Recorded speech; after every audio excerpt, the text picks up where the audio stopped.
My name is Ted White. I live in Marylebone in the depths of Cornwall. I live in a row of bungalows. The views are fantastic. I can see St Michael's Mount, and I can see the sea, and I can see the cemetery. It's my next stop. So it's nice. Unfortunately, my landlords aren't. Okay.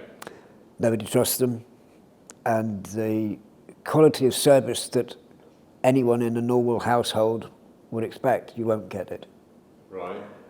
I've had people, I had a plumber came in. They were swapping, taking the old radiators out and putting air source heating in place. And the plumber came in and it was freezing cold, and he stood there with the door wide open and my heat was going out, and I think, can you shut the door please? Can you shut the door please? You're letting my heat out. I said, look, either come in or go out. I don't care which. He went. I had no hot water for 3 months. I had a flood. He still wouldn't come out. Same plumber. So I had to get another plumber in, and he was shocked, dismayed that they'd taken out my main tank and they'd not put in a little tank to sort all that out. He said, this could have been sorted out ages ago like that. You know, if there's anything, because I've been an estate champion, so I report on bits and pieces that are happening, and I also do words with, you know, looking after their words, that they're sending out pamphlets that it sounds okay, and, you know, what have you. So they're used to me being there, and I've invited them on board when we did the Home Encounters report. Unfortunately, they are taking most of those ideas on board. It's just their transparency that I don't like, because it's only transparent as they want it to be.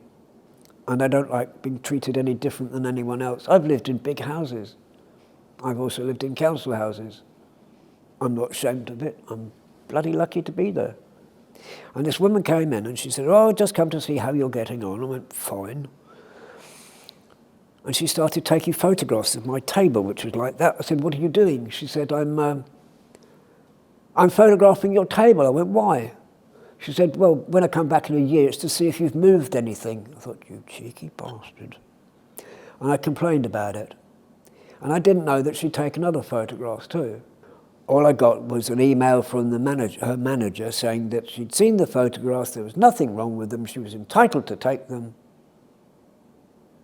but none of the table.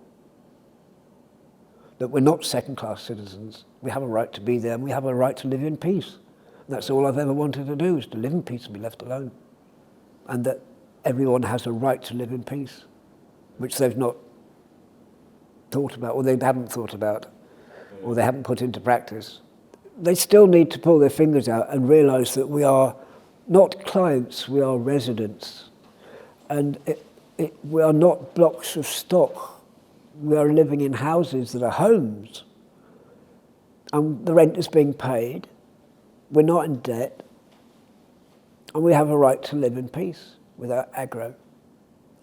People living in council houses are very lucky to have housing. I could never afford to buy a house. I've lived in rented accommodation. I've also lived on the streets. I've been homeless more than once.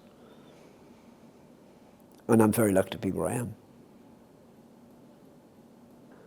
And I don't see why I should be penalised because somebody's got more houses than someone else has, and it says, here, Ted, it's a house you can go live in. I'm like, great, lovely, you know. But it's taken a while. I can't just walk in and say, I want a council house and get it.